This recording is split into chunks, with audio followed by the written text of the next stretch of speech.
Ladies and gentlemen, the Objectosphere got back to me pretty quickly when I asked them about altruism and irrationality. Trollface comes back and says, the virtue of selfishness, at Objectivist Ethics, page 25, Galt's speech for the New Intellectual, page 127. I then ask him exactly what does it say, and if this is the case, why don't objectivists, if it is there, then why aren't they aware of this? So then he gave the exact quotes, and he says, did she or Peikoff say altruism is 100% irrational or irrationality is 100% altruistic in writing or orally somewhere in those literal words? I don't know. I agree with your video, and what you said seems rational to me. So, he hasn't come and said that I'm wrong, but he gave me these two things. So I went to my shelf, and this is exactly where I would have looked for it if I wanted to spend 30 minutes going and thumbing through stuff. So he says on page 27, yes, page 25, okay. So let's read page 25 here. Man has to be man by choice, and it is the task of ethics to teach him how to live like a man. Like man. The objectivist ethics holds man's life as the standard of value, and his own life as its ethical purpose of every individual man. Each individual's own life is his own purpose. The difference between standard and purpose in this context is as follows. A standard is an abstract principle that serves as a measurement or gauge to guide a man's choices in the achievement of a concrete specified purpose. That which is required for the survival of man quo man, end quote, is an abstract principle that applies to every individual man. The task of applying this principle to a concrete specific purpose, the purpose of living a life proper to a rational being, that belongs to every individual man, and the life he has to live is his own. Man must choose his actions. Now remember, what we're looking for here is altruism and irrationality identical. Man must choose his actions, his values, and his goals by the standard of that which is proper to man in order to achieve, maintain, fulfill, and enjoy that ultimate value, that end in itself, which is his own life. Value is that which one acts to gain or keep. Virtue is the act by which one gains or keeps it. The three cardinal values of the objectivist ethics, the three values which together are the means to and the realization of one's ultimate value, one's life. So these three values are actually the subservient values that allow you to have your ultimate value, your life. And these three are reason, purpose, and self-esteem, which means rationality, productiveness, and pride. Purpose means productiveness. Self-esteem means pride.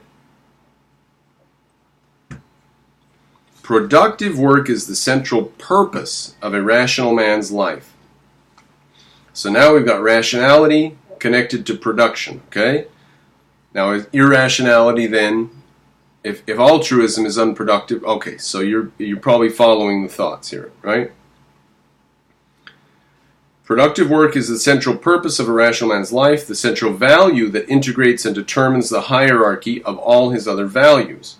Reason is the source, the precondition of his productive work. Pride is the result. Reason is the source, productive work is what he does, and pride is the result. So if you discard reason, you'll have no productive work and you will have no pride. You'll have no self-esteem. You'll feel worthless. That's altruism, right? Productive work is the central... I just did that. Rationality is man's basic virtue, the source of all his other virtues. Okay, so if you choose altruism, which is evil, then you must be choosing an irrational course. If you choose irrational course of action, then you're going to be self-destructive, which you cannot separate from altruism. Okay. Man's basic vice, the source of all his evils, is the act of unfocusing his mind, the irrational. the suspension of his consciousness, which is not blindness but the refusal to see, not ignorance but the refusal to know. Irrationality is the rejection of man's means of survival, and therefore a commitment to a course of blind destruction. That which is anti-mind is anti-life. There we are. I think that's as close as she's going to come. That implies every single step of the way that altruism and irrationality are identical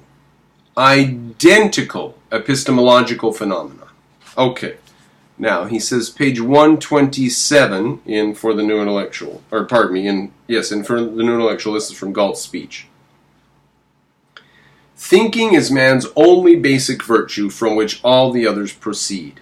And his basic vice, the source of all evils, is that nameless act which all of you practice but struggle not to admit, the act of blanking out, the willful suspension of one's consciousness, the refusal to think, not blindness but the refusal to know.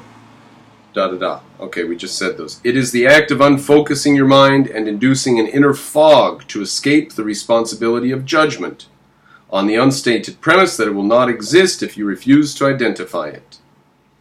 Non-thinking is an act of annihilation, a wish to negate existence, an attempt to wipe out reality. Okay? That's what irrationality is, and that is what altruism is. Right? It's an act of annihilation, it's a wish to negate existence, it's an attempt to wipe out reality. That's altruism, right? But existence exists. Reality is not to be wiped out. It will merely wipe out the wiper. By refusing to say it is, you are refusing to say I am.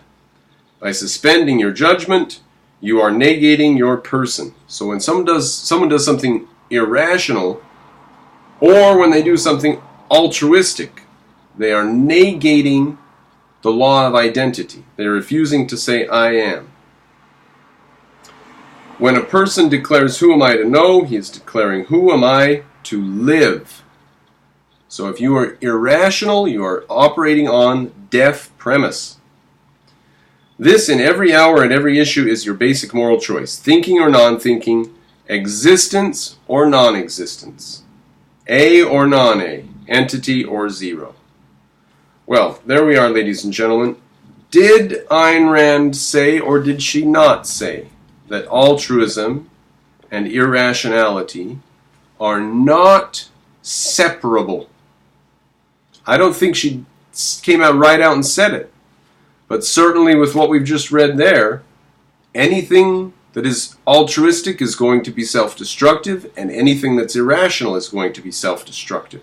Anything that's altruistic is going to be irrational. And anything that we do that we say is altruistic, anything we do that we say is irrational, could be said to be altruistic if altruism is simply self-destruction, which it is. It doesn't have to account for a benefit to anybody. Right? Even if it does account to some benefit to somebody, it could still be altruistic. Like if you kill the Jews, so some guy gets an apartment now that he didn't used to have, and you say somebody benefited, that was still irrational destruction. That was still altruism. All right. Well, thank you, Trollface, for bringing up those exact quotes. And then thank you for saying you agree with me and it seems rational to you, or not thank you, but kudos for that. Thank you for joining me, ladies and gentlemen. If you appreciate what I do, if you like my work, then please patronize me, $5 or $10 a month, and make sure I have more time to make more videos and do more debates. The Hangout thing's weird, huh? I did about 14 hours of Hangouts in the last 3 days, and I wonder what I could have accomplished in that 14 hours of time. So the Hangouts are going away, and I don't know how upset I am, but boy, those are a lot of fun. You know, once we got rolling and got some ideas going, the Hangouts are a lot of fun. But if you like me, if you like what I'm doing, please support me, patronize me, so I can make objectivist content on a regular, constant basis. Thank you, ladies and gentlemen. Mr. Cropper out.